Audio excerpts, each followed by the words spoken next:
All right. Okay. Hello, everyone. Happy Monday. It's April 15th. And what does that mean? We are here to do another rally. However, I'm live. We're live. You are not watching this live.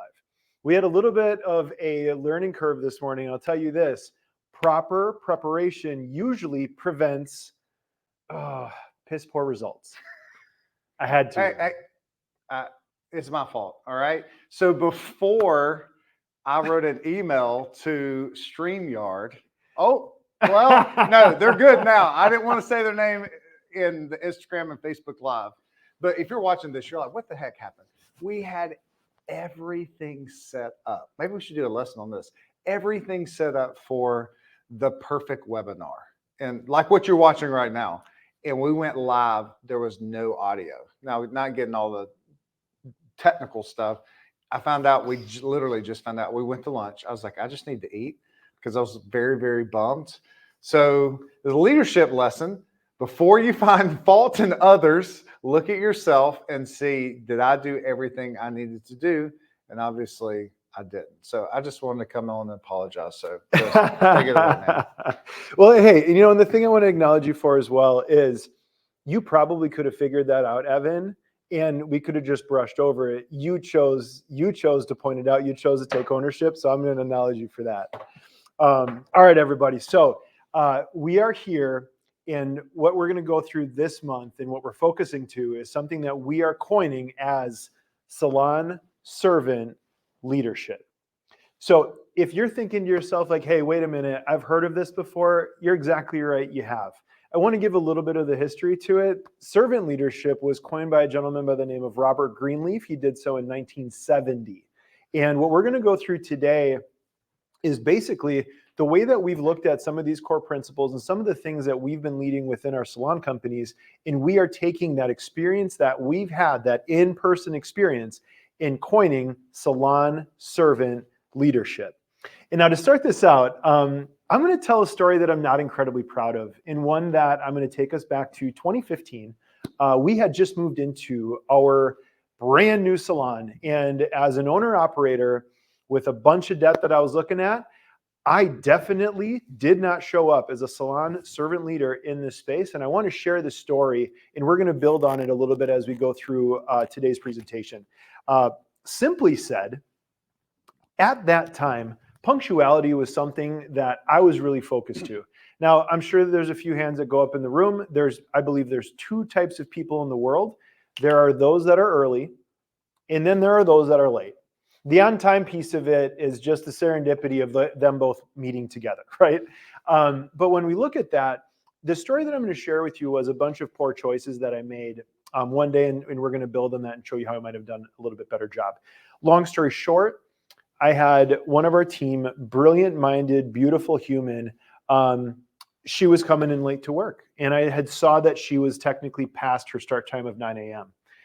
When I saw that, I also saw her first guest of the day, who happened to be her own mom, coming in for a service. And on that day, I had my ownership hat on, and I chose authoritative, and I chose the clipboard. I was like, well, hey, you know what? You're doing your mom's hair this morning. Let's teach a lesson, right? Like let's go for accountability and authority. And I not only did I walk out as I watched her mom drive into our salon company's parking lot, walked out there, said good morning to her, and I'd said, unfortunately, I know that you're in the book to get your hair done today. Unfortunately, your daughter's late, and it's happened a little bit, and today I'm going to make the choice to actually just send her home for the day. So not only am I saying that you can't get your hair done today, but I'm also going to be sending your daughter home. And I'm also communicating this to you before I've even had a chance to talk to your daughter, right? So I know what you're thinking, guys, and please know, I do have a heart. Sorry if I just spiked my mic there as I hit it. I do truly have a heart. On this day, you would have just said to me, like, where was it though? How are you leading in this situation? So what I want to bring up is I chose authority, right? I chose not to be curious. I chose that, like, hey, I'm going to be right, and I'm going to really, really put in that I lead this thing and that everyone needs to do as I say, right? So as I look at that and as I share that, with some of the things that we're going to talk about today, I'm going to go back through it and hopefully help you see as a servant leader of today in 2024, not my leadership self of 2015, I hope to be able to illustrate some growth. So as we jump into that, what I'm first going to do here is we're going to jump in and talk about salon servant leadership. What we are calling the definition of it, that really is basically taking all of these core principles and applying them to the salon space, applying them to your salon company. And what I'm going to begin with is talking through the macro view and the micro view of salon servant leadership. So let's start there. So macro, what does that mean? The way that I'm going to define it is at a macro level, I want you to think about yourself up at 30,000 feet, right? And the thing that I'm going to focus to specifically here is we're going to look at thinking about things leading with our brain, then to our gut, and finishing with our heart. So at a macro level, what are we thinking about, right? They're like big vision things, big mission things. What does the brain need to be doing at this place, right? The first things I'm going to say are the brain, we would encourage it to be creative, right? We would encourage the brain to be curious.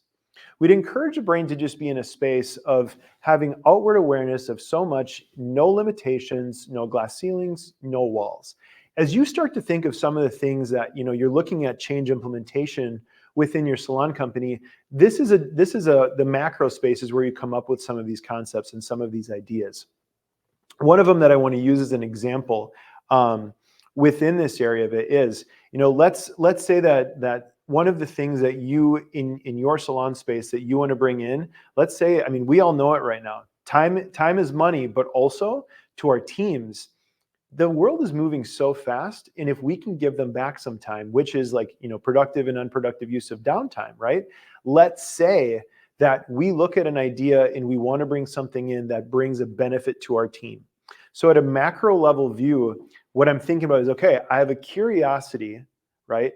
And I want to let my brain be creative to think about how can we use our team schedules to actually give them more schedule freedom.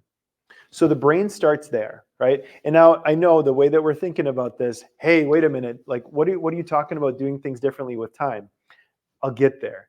The next thing we're going to say is, so we have a vision. We know that we want to have better schedule freedom. We know that we want to have this as a benefit. We know we want to be something that adds to our team's experience, not only in the salon company, but outside in their life, right?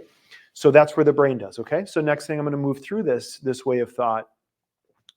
What does the gut say intuitively, right? So I'm going to go to two different places. The one of them is going to be the warmest. The other one is going to be the coldest, right?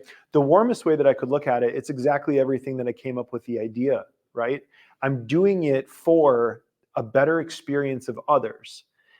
Now, the other part that the gut might say, if it puts on the accounting hat, is like, well, wait a minute. We have set schedules, and those times are all things that are committed. And if we change the times, that's probably going to change our margin, and it might change our revenue, and it might change our profitability. So I have to look at that and reason with the gut a little bit and say, okay, in the situation of it, how big of an impact might this be? Is it something that we're going to have to close our doors? I would then encourage you, okay, we might have to put the brakes on and get a little bit more creative, head back to the brain. Now, in a situation, if we have really good structure and really good ideals and really great communication, and that's rolled out well, maybe that's something that our team would actually really appreciate. And that's something that, bringing that into our salon company, the experience that they'd be able to say of like, hey, like within a given year, I can tell you that our team and our ownership team and our leadership team, they actually care. And I can tell you that this is something that compounds through the year. Now, to the last part of this whole macro view, we started with this idea with the brain. We moved through the few different things that the gut had from an intuitive sense, and we finish with, okay, from a heart-centric place, taking these things into consideration, right? If I'm truly thinking about the experience of others and I'm trying to elevate them, my heart is going to look through that whole process and say, hey, you know what? Thank you, accounting hat. You were right. However, and also, there we go. I think I'm back. Did I ever go away? Maybe I didn't. Maybe I did. We're good? We're good. I think we're good. Yeah, we're good. Lastly, within that one, we're finishing with the heart. So that is the part that we're really going to do that last check and say, okay, does this move the needle? I remember when I first had this idea, it was something that was shared with me. We wanted to have this experience. We wanted to be for the team. Now, looking at it in the way that we've executed it, that would be a macro level of a true, in my opinion, salon servant leader looking through a process of change. Okay, so the next one that I want to jump into then is exactly the opposite, right? So like, some of our days we need to be up at 30,000 feet, not every day. Some days it's so incredibly important that our feet are literally on the ground in the salon with everyone in our team, working shoulder to shoulder, side by side, trying to accomplish what our mission is, trying to make our goals an actual reality. So in the micro part of it, I'm going to reverse engineer this and say, we're going to go exactly opposite. I'm going to lead first with my heart. I'm then going to check in with my gut. And then if anything is needed, I will finish with letting the brain come in for whatever analytical, logical piece that I might need to come through and smooth out. So in this given example, what I'm going to say here is when you're in the salon, this is something I have to literally practice every single day. If I'm going to be leading with my heart, what does that look like? Do I need to have my accounting hat on, or do I need to have my relational hat on, right? And in the ways of it, when I'm being able to accept, feedback, or someone's having a challenge, is it best that I show up first analytically, or is it best that I show up first with my heart? Hey, you know what? I'm hearing your challenge. I'm sensing that it's something that's really bothering you. Let's connect on this for a minute. Versus if I went in with my brain, I might be like, oh, that's your problem? That's so easy. Why are you having a problem with that? Just do steps 1, 2, and 3, and you got it. Have a good day. Good luck, right?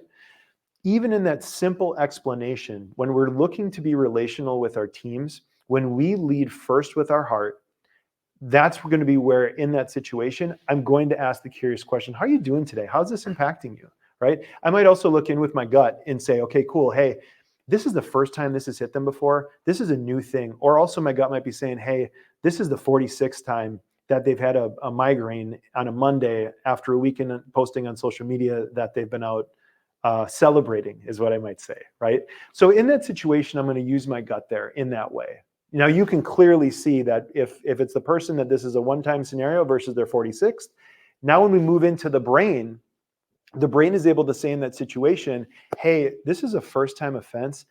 Like, this person needs love right now. This person needs understanding right now. This person needs empathy right now. Let's show those things. Now, in the other situation, this is their 46th time. Hey, it's time to have a courageous conversation, right? So wanted to begin with that and just show you from a leadership standpoint, when we think about it macro and we begin with the brain and the mind, and then also when we think about it micro and we begin with the heart, finishing with the brain. So I want to share those few things. It's something that really helps me within a lot of situations, because again, this whole thing, we are here to serve others. And I want to equip you with a few different tools as we move through some of the growth challenges within our operations. Do we think macro? Do we think micro? I'm going to hand this over to Evan and let him continue to build on this. All right. So let's talk about servant leadership. It's a unique thing because we've all heard leadership. Leadership, servant leadership are a little bit different. And let me kind of back up 30,000 foot view. Leadership typically is like this. Now, leadership, especially like back in the 80s, you had these big corporations growing. The economy was good. You saw skyscrapers happen, you saw these big CEOs make a lot of money. So you have this big CEO, AKA the leader. He's at the top of this organization, right? Then you have people at the bottom of the organization. Maybe these are people just starting out, but you can go on and on and on. And then these people get promoted and they go here, and then you see them just move on up the org chart. Now, we could do a whole other webinar on this, but these people that get moved up, most of the time they get moved up this chart because they're really great at their jobs. We see this in sales a lot. Like somebody who's really good at sales, they get promoted. Now they're leading 3 people. Then they get promoted and they're leading 10 people. But the thing typically what happens is you don't see any leadership development go on. So in your company, if you have people that are in a leadership position and they're stagnant, or maybe they're not making wise choices, when's the last time they listened to leadership podcasts, read a leadership book, went to a leadership conference? So as people move in the company up, they need to be developed with leadership. So you see all these people and you see how the arrows are all going up, and they are all going to serve the leader. This is typical traditional leadership. Then what servant leadership says is, we're going to take this, we're going to flip this upside down, we're going to put the leader down here, and now we have new people coming into the company, entry level, and then you have people here, and then you get what I'm saying. I'm not going to sit here for 20 minutes and draw stick figures, but you see how they're moving. Now, here, if we flip this upside down, now this leader is serving others. Now, let me break this down. This leader comes in, I'm the owner. We'll use Salon World. I'm the owner. Y'all work for me. I tell you what to do. That's the way it works. Employee relationship, boss relationship.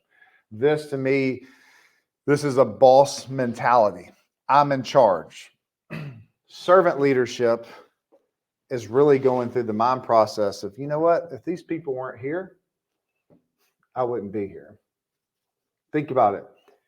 If everyone in your company left tomorrow, you'd be by yourself. When you start to walk through the doors with the mentality as, I am thankful for every person that walks through the door, just like Christopher was talking about the mindset. When we walk through, this person's goal is to find this person. Now, you know, you've got other people. So maybe what they want to do is they want to go here to their direct reports and then go throughout the organization. But they're looking at this person being like, how can I make you successful today? This person is, how can you guys make me successful? So you're flipping the leadership mentality around to, how can I make everyone in our organization successful today? So when I watch a webinar or training or anything like that, I'm like, all right, I need some resources. I need some things to do. I'm going to give you one right now. Tomorrow, when you walk into the salon, or if you're in a different industry and you're watching this, you walk in, say, what can I help you to be successful today? Or start asking your team, hey, not or, but and, what does success look like to you? Like Christopher was saying, success to some might be like, you know what? I just need a day to spend with my family where we can all be off and go do X, Y, and Z. And maybe that's, you thought success was getting them to do something else. And now it's like, you know what? Now, a lot of you are like thinking performance minded. Think about if you give someone in your company a day off with their husband and kids to go do whatever they need to do. Do you think that person is going to show up better or worse when they come back to work? They're going to come showing up better. And I say this all the time. It's these three letters right here. I want our team, I want your team to know that you are for them. Because when you show up, and when your team shows up and they know that you are for them, it will radically change your culture. So when you show up not with this mentality, but this mentality. How can I make each person in our company successful? I'm going to throw it back over to Christopher. You know, it's such a great point. And the first thing that I want to talk through, you know, I'm such a big fan of like presence yourself before. I got a thumbs up. That's good. It's such a good thing to presence yourself before you walk into your organization. Just, you know, taking check to your internal weather. One of the things I literally use for that are door frames. So when I walk through the door of our building, the things I think about are, okay, kindness is a choice. Compassion is a choice, right? Those are the things I want to do. I want to be connective, right?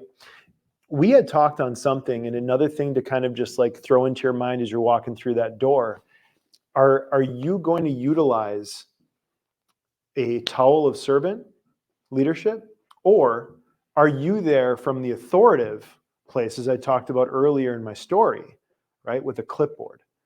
And you're there to check and, dot every single I and cross every single T of an employment manual so that people feel controlled, versus you communicate clearly what the expectations are so that people feel empowered, right? So what I wanted to go through in that area is just that simple mindset of, okay, think of it. It's a towel over the forearm, right? I'm here to serve, versus here's my clipboard. I'm here to hold you accountable, right? So what I wanted to do, because I think within an idea like this, everything that we're saying, I hope that it's landing, but cool, like what do I do with this and what are actual core values looking like, right? What I'd like to do is just go through a few of them and just communicate kind of the importance to it. First one that's going to be said within servant leadership is going to be active listening. What is active listening? That's such a great question. If I had to just paraphrase it, to me, if I'm in a conversation with someone, if I'm active listening, we know the person that when you're talking to them and it feels like they already have a response before you're even done, if they might even interrupt you, right? Are they listening to you, or are they listening to respond to you? There's a very big difference there. So with an active listening, which is one of the biggest core pillars of Salon servant leadership, we're going to go in with a curious mind, and we're going to go in with an open mind. And what that might look like in a conversation is when someone shares with you context, you repeat that context to them. In the event of that morning, if I could have shown up better to this beautiful human on our team, I would have said, hey, good morning. I just wanted to check in. I noticed your mom had gotten here about 10 minutes before. How's your morning going? Because in that space of context, if they had shared, thank you so much for asking. I feel so bad. Not only I'm showing up, late to my mom, but I had an incredibly horrible morning. And honestly, I'm just holding it together. Now, if that is shared with you as a leader and in the mindset of the way that I look at this human in my life, I'm going to immediately go, okay, what does brain, heart, gut say? And then what does heart, gut, brain say? In both of those situations, I'm going to get reconciled real quick and say, okay, empathy is what I can choose right now. Accountability is not what this human needs right now. In her heart, she wasn't like, oh, hey, boss man. Yeah, by the way, it's my mom. I just, I'm late when I want to. Can you just please get out of my way so I can walk in here real quick before she gets in so she doesn't see my Starbucks? Right? Couple different ways that would play out. But if I go in with an open mind and I practice active listening, I'd have said, hey, it does sound like you had a heck of a morning. Is there anything that I can do to help you get set up for your mom's service?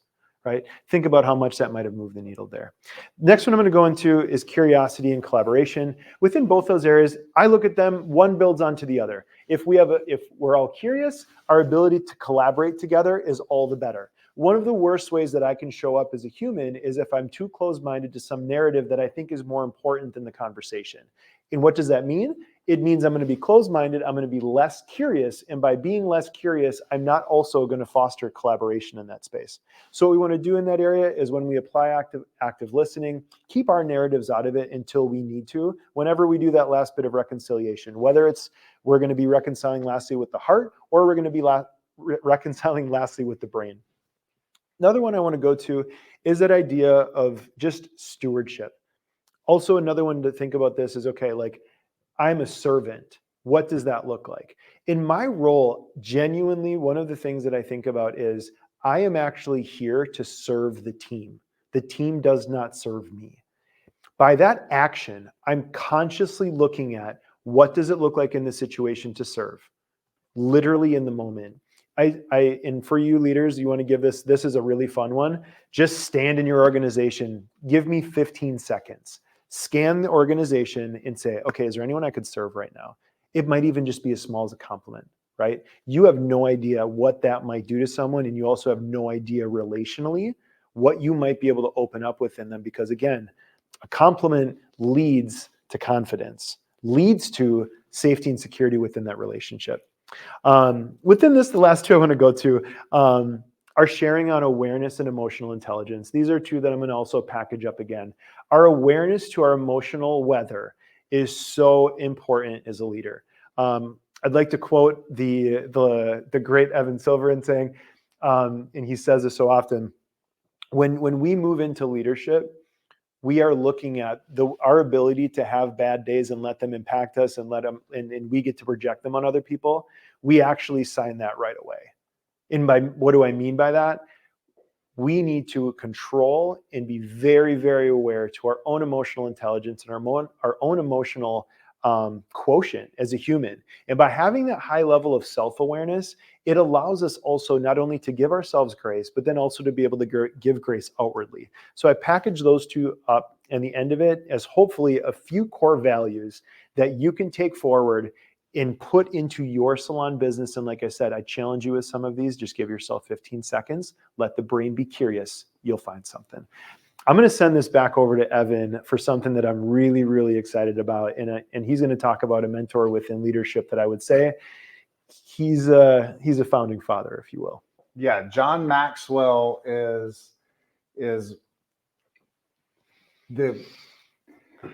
one of the greatest authors on leaderships, teacher on leadership. So he's written many books. One of my favorites is The 21 Irrefutable Laws of Leadership. Now, what he did not win at is the title of books, because that is a mouthful and most people are like, what? That sounds very, very deep. It's actually very easy. It's 21 laws that you just read. It's like a chapter. Just the first law is a chapter. So it is like the Bible on leadership. So my second favorite book by him is called The 5 Levels of Leadership.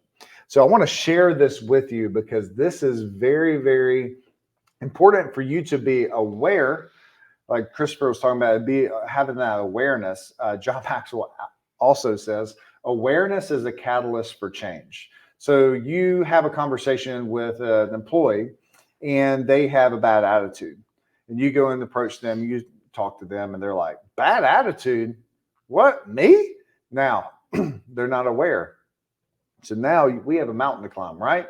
But what if you go to them, you talk to them, they're like, yeah, it's been a past tough couple of days. Can we sit down and talk? Now they're aware of their attitude. So to have that change, you have to be aware. So us as leaders, we have to have that awareness. And so we're going to walk through the 5 levels of leadership. The first one is the position leader.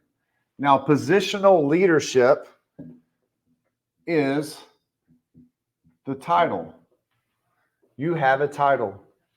You are the salon owner. You are the salon manager. You are the lead stylist. And people follow you because they have to. And I don't remember the stat, but it's over 60% of leaders in the world stay right here. They never move. Now, let me preface this before we move any further.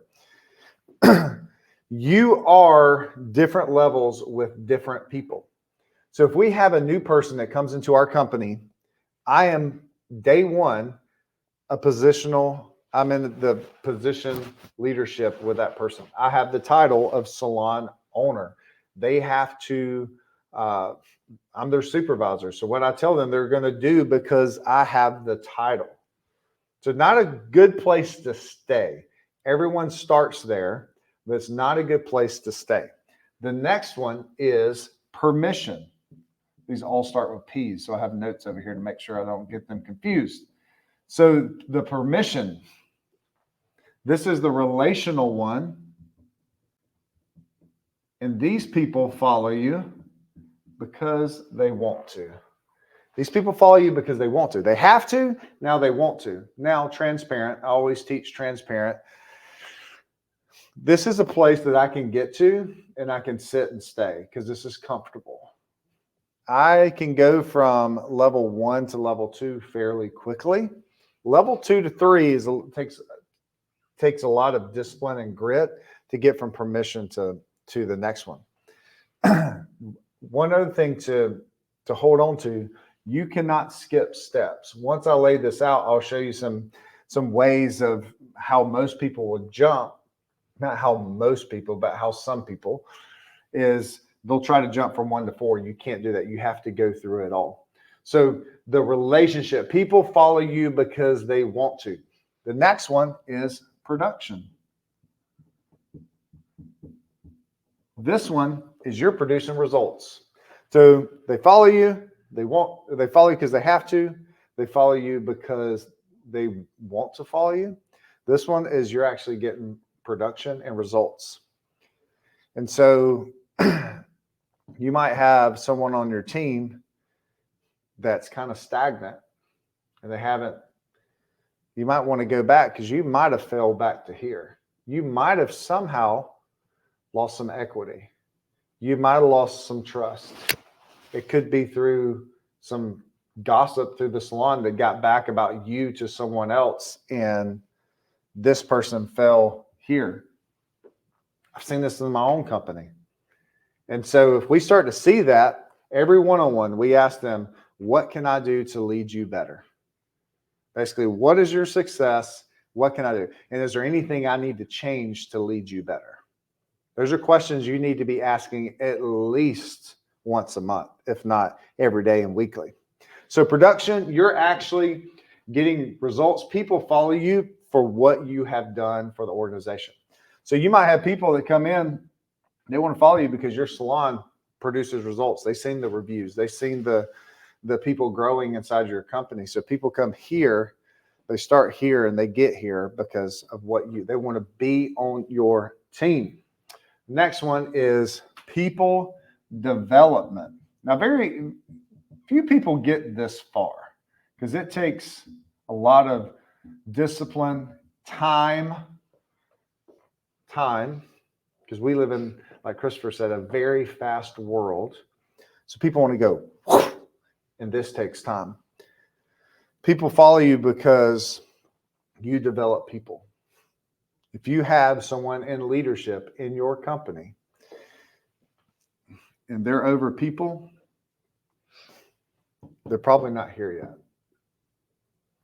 The people they're leading, they're probably here.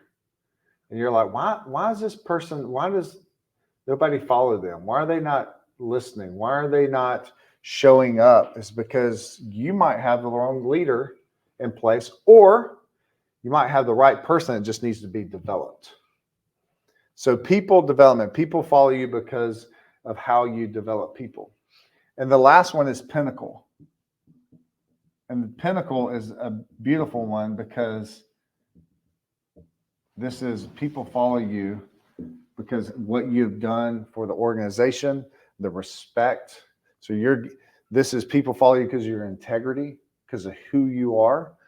And there have been great, great leaders that get here. You look at, the people that come to mind, Truett Cathy, Walt Disney. These are people that are well respected as leaders. Their integrity shines through. So here is one thing I want to share with you. I'm using an eraser because I'm not a third grader. Good Lord. All right. You can't jump levels. So you have a new person on your team. You are here. You can't go from here to here yet. You're going to have to get equity with them. You're going to have to buy in with them. Then they're going to be following you because they want to. They're going to follow you because you produce results. They're going to follow you because how you develop people. And then the goal is to get level 5 with everyone in your company. They follow you because of your respect, your integrity, you honor your word, you lead a great organization, you lead people, like Christopher just said, with empathy, with care. And so this right here was mind-blowing to me because remember, you're at different levels with each person.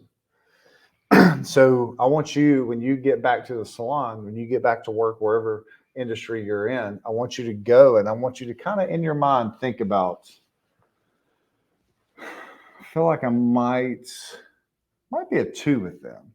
We get along. They'll come in early, but they're just not, something about it, they're not producing results. So what do I have to do to sit down with them, find out what success is for them? And Christopher does this a great job in his company. What does success look like? How can we paint that picture? So this was really, really mind-blowing for me when I heard about it. Changed the way I did leadership. And so incredible re-recording of this. We are here to help you. We're here to guide you. We're here, we want to tell you about some things coming up, but it's not like a sales pitch or anything like that. We do this not because we have to. We do this because we want to. And so a couple of things is we have our Salon Leaders Retreat coming up. We actually have our first one this weekend, which I'm very excited about. You guys are crushing it too. And it's just going to be a freaking party. Because we put out the event list of all the things that we're teaching on. And one of the top ones is one that my wife is doing called Beauty in the Budget. Mm-hmm. And so it's tracking your expenses, making sure that you are lean and profitable. Another one was we're doing a Rise and Refine, which is going to be an early morning session with my wife. And she's going to be talking about how she stepped away from behind the chair. What does that process look like? Because she did a lot of research in how to step away from behind the chair, and come to find out there's not a lot of information on how to do that. So she's going to be there to anyone who wants to join that to help with that. We have a guest speaker coming in on Monday. So we're doing the same thing in September. I think the dates are 21st. I think it's around that. 21st, 22nd for you guys, October 5th through the 7th. If you're a Midwestern human or Canadian, we'll actually take you from wherever you are. But if you're in the Midwest, we are going to have one as well, 5th through the 7th in October at Anagen. So you can find all of that information out at therefinednetwork.com. You said out? That's like an ope is a Wisconsin thing. In the South, you said from here, that out. And then we have our Artist Academy that we are recording right after this. 15 minutes from now, actually. And it's going to train your stylist from day 1 to 6 months, where everyone gets trained the same. So you will see more information on that. If you want more information on any of those, you can go to our website for the retreat. The Artist Academy hasn't launched yet, but if you DM us, we'll get you into a pre-order. And you can find me at evansilver.co on Instagram. Christopher Cody Hartle there as well. And the one thing I want to do is normally like at this point of it, you're like, what else are you guys going to try and sell? Not going to do that. I'm going to finish out with something here. And just to let you know, when you move into this path and really want to move into the space of servant leading, the one thing I want to illustrate to you from that story that I had said this morning was I had a lapse of judgment. And what I want to show you was on the 5 levels here, the relationship that I had with this human was here before this happened. And what happened was I went right back to here with them. That's good. So I want to finish this and just really share it to everybody, because it was what Evan started out this very non-live webinar. We started with some ownership. And in that situation, when I chose to show up as an authoritative clipboard accountability human, I went back to there. And what did that need me to do? I had to eat a little bit of humble pie, have a little bit of humility, and let them know that I could have shown up incredibly better. And not only apologize to a beautiful human on our team, but I also needed to apologize to her mom as well. So please, what I will say is know that when you move into this work, it's impossible to make perfect decisions every time.